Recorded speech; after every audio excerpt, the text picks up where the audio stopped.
Shit. Dahil? Sure. Hindi na.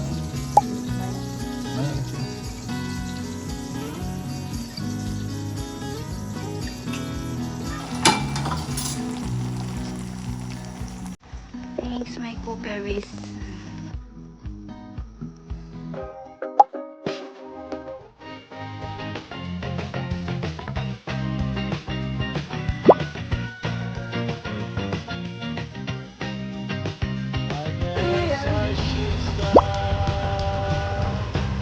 Good morning! Bye!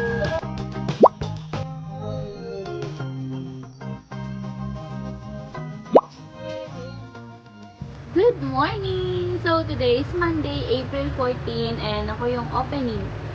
And ngayon, maaga ako nagising, like yun kanina, 4:30 kasi umalis si Paul ng maaga. Kasi sinamahan ako ni Paul kahapon kasi wala si na mama. Then, ayun, nag-almusal din kami kanina.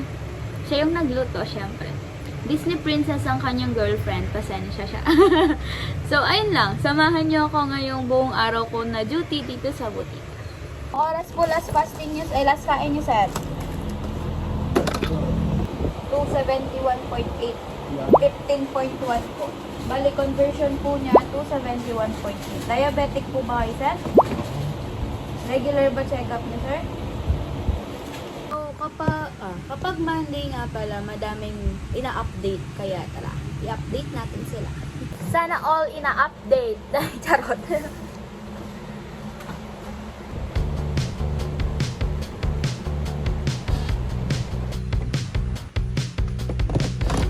Ano pa po?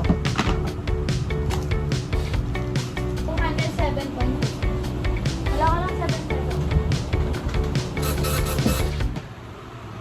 So, it's currently 8:49 AM and medyo wala pang masyadong tao. Tapos, ngayon, may bumibili ng Cephalexin.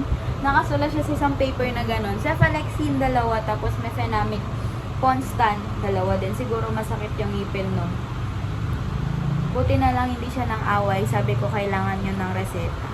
Kailan kaya matututo ang mga tao na kailangan ng reseta ng mga antibiotics and mga higher dose ng mga pain meds? Sana hindi pa huli ang lahat. Kasi laganap ng antimicrobial resistance, diba? Sana magising ng mga tao na hindi dapat basta-basta umiinom ng gamot. Ayun lang, chika ko lang naman.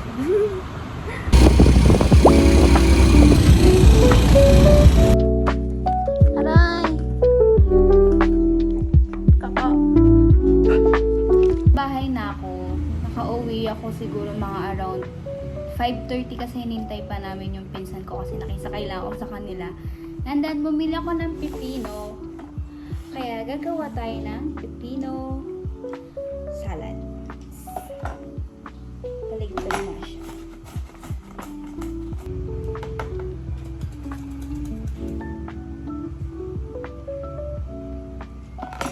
Parang hindi siya mag-work. So, ano yun na lang natin. Hiwain na lang natin gamit ang kutsilyo. Let's go. Ito na lang gagamitin. Pero dapat maninipis lang hiwa.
April 15 and may delivery kami, kaya tara, samahan niyo akong mag-check at mag-display.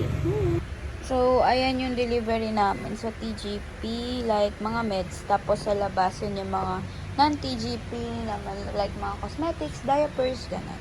So, yeah, let's start.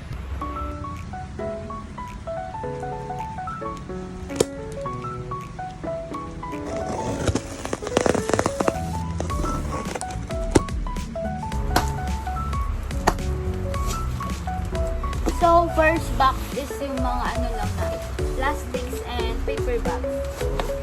Tabi na natin to. Next box.